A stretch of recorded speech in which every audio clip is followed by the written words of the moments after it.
faz 2 semanas desde o meu último vídeo. E eu pretendia postar com uma frequência muito maior do que essa. A questão é que eu procrastinei, fiquei muito tempo procrastinando e agora eu tive uma ideia. Eu vou trocar todo o conteúdo que eu ia passar no vídeo, né? Aliás, até já gravei, mas eu achei ridículo. Eu achei que eu poderia ter feito muito melhor, mas não veio ao caso aqui, né? Procrastinação acho que cabe bem, né? Porque eu passei 2 semanas pra gravar e editar o vídeo, que é um tempo realmente muito longo, eu poderia ter feito isso em 2 dias, só que não, procrastinei. Mas ok, tá, ideia muito legal. Vou falar sobre procrastinação.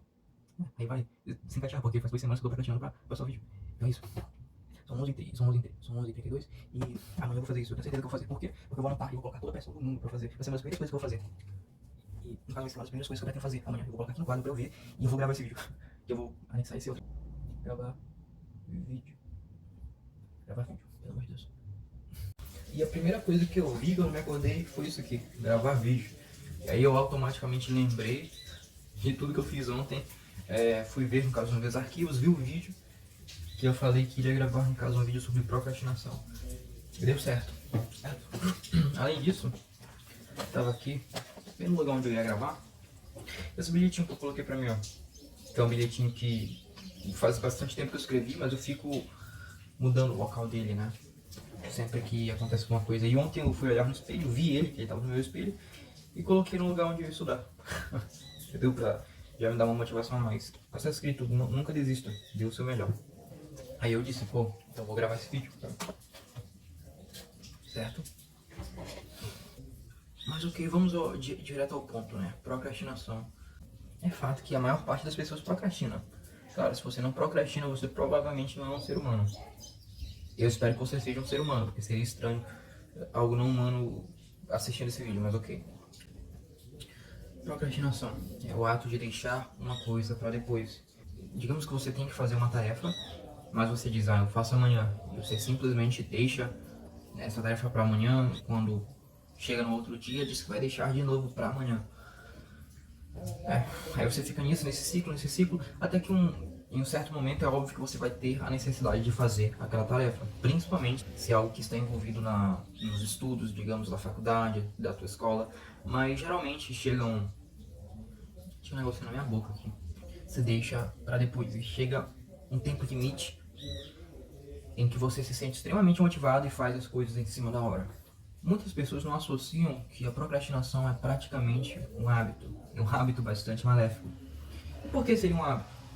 Certo é que eu peguei o ciclo de hábitos, o livro Hábitos Atômicos de James Clear, para que eu possa realmente exemplificar o porquê de nós podermos considerar a procrastinação um hábito. Primeiramente, no hábito nós temos, claro, o estímulo, que na procrastinação pode ser uma tarefa pendente, e, como consequência, temos um desejo. O desejo, nesse caso, na procrastinação, frequentemente é o desejo de se afastar da tarefa, ou seja, de se abster da atividade por medo de falhar, ou talvez gastar energia, né, pelo fato de não considerar a tarefa realmente importante. Claro, né, e vem o processo de procrastinar em si. E por último, nós temos a recompensa, que aí no caso viria por consequência da pressão que nós estamos nos submetendo agora, realizando a atividade, por conta do fato de nós já não termos mais o mesmo tempo de anteriormente, né, que no caso era um tempo longo. Ou seja, essa pressão gera uma cacetada de neurohormônio, dopamina, noradrenalina, que geralmente sobem juntos e vem isso, né? Tá explicado aí. O problema é que se você continuar realizando esse mesmo comportamento, se torna muitas vezes fácil de você não fazer as coisas com a máxima performance. Correto? Claro, a pressão ela vai te ajudar bastante, mas você faria algo muito melhor se você não estivesse sob tanta pressão. Talvez. Existem, claro, algumas pessoas que funcionam sob pressão, mas, como eu te disse, né, é algo que tende a prejudicar a sua vida negativamente. Você sente sentimentos ruins e você fica naquilo, né, nesse ciclo. Você procrastina. E, né, como eu já disse aqui, eu tenho TDAH e isso está muito relacionado com o fato de eu procrastinar bastante. As pessoas pensam, nossa, TDAH, falta de atenção imediatamente. Isso é algo muito comum entre as pessoas e até mesmo faz sentido, porque olha o nome do transtorno. Déficit de atenção e hiperatividade. Transtorno do déficit de atenção e hiperatividade. Ou seja, é uma pessoa que tem bastante falta de atenção, tem um déficit de atenção, um déficit atencional, e conjuntamente a isso vem uma tal hiperatividade. Correto? Mas esse transtorno ficaria muito melhor se fosse designado por outro termo. Não déficit de atenção em si, hiperatividade, mas déficit da motivação. Por quê? Porque é um transtorno que está relacionado à deficiência dopaminérgica, ou seja, um neurotransmissor do seu cérebro, aqui amiguinho, que é crucial para que você se mantenha motivado a realizar as tarefas do dia a dia. Eu vou tentar explicar de uma maneira bem simples, como a gente consegue relacionar tudo isso à procrastinação. Mas no seu cérebro tem alguns caminhos, digamos assim, imagine uma estrada, né? E no início dessa estrada existem diversas células, né, chamadas de neurônios, e são neurônios específicos que secretam dopamina. Obviamente vocês têm outros neurônios, mas o importante aqui é a questão dopaminérgica. Então vamos lá, você tem os seus neurônios numa área denominada de área tegmentar ventral, que tem cerca de 450 mil neurônios, no caso dopaminérgicos. Isso não é importante, mas preste atenção, uma área que tem diversos neurônios. Você tem meio que estradas, nós chamamos de vias. Existe uma via específica denominada de via mesocortical. É uma via que sai dessa área tegmentar ventral vai até o córtex pré-frontal, que geralmente é conhecido como uma área racional do cérebro, ou seja, você utiliza para raciocinar e outras coisas, prestar, no caso, atenção, etc.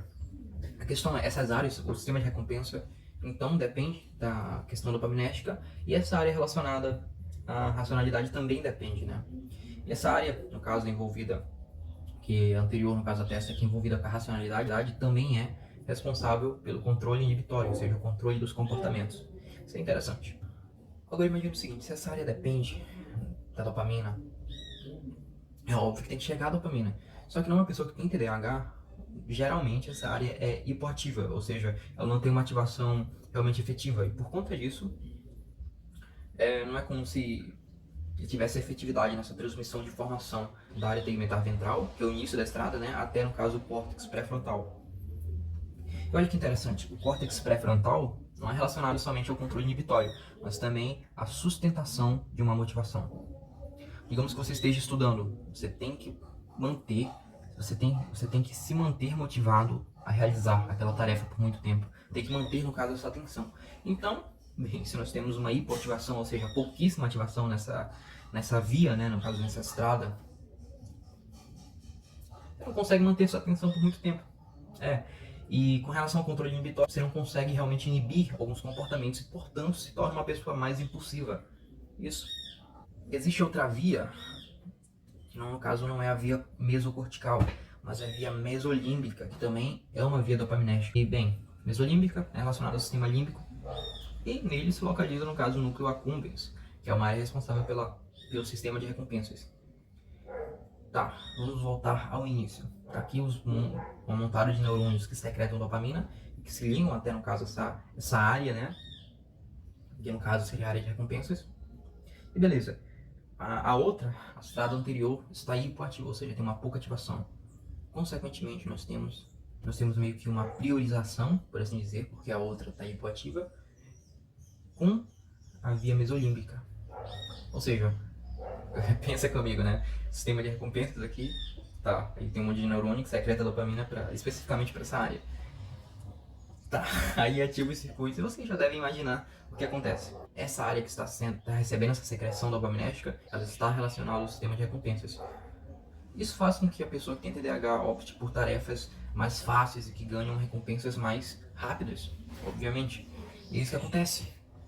Ou seja, daí vem a procrastinação, a pessoa não consegue manter a atenção sustentada e além disso, né, opta por comportamentos disfuncionais, geralmente. Ver diversos vídeos no Instagram, repetidamente, no TikTok e outras redes sociais. Mas aquele rolar do feed, né?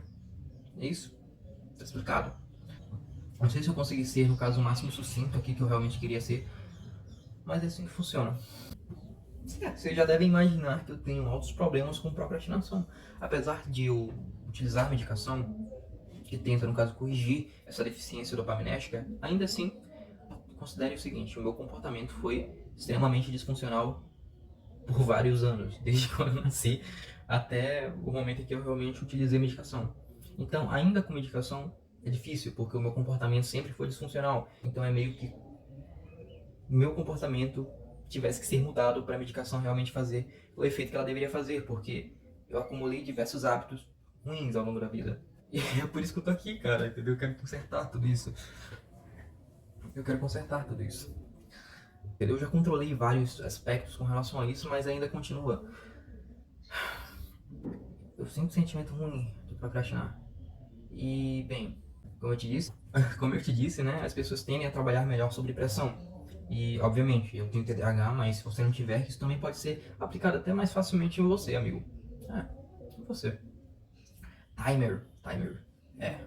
Usem reloginho. Depois que eu comecei a utilizar, no caso, cronômetros para realizar as atividades do dia a dia, se torna muito mais fácil, porque eu fico meio que pressionado e faço as coisas. Então, tá bem aqui o cronômetrozinho, eu vou até tomar banho e eu deixo, pô, 10 minutos para tomar seu banho. E eu fico meio que pressionado, assim, entendeu? Eu não faço as coisas, tipo, coloco 10 minutos, por quê? Eu sei que em 10 minutos eu vou ter que tomar um banho bom, tá? Então não fica ruim, não. Relaxa. Se você demora 10 minutos para tomar banho, coloca 15 minutos, entendeu? Você tem sempre um tempinho extra. Mas utilizar o cronômetro em atividades específicas do meu dia a dia, principalmente quando se trata de estudar, melhorou muita coisa por conta dessa pressão. É como se você utilizasse o aspecto que deixa a procrastinação persistente, né, ao seu favor, no caso a pressão que é concebida a você quando você tem que finalizar de qualquer jeito a tarefa, certo? Utilizem timer, funciona bastante. Objetivo, motivo.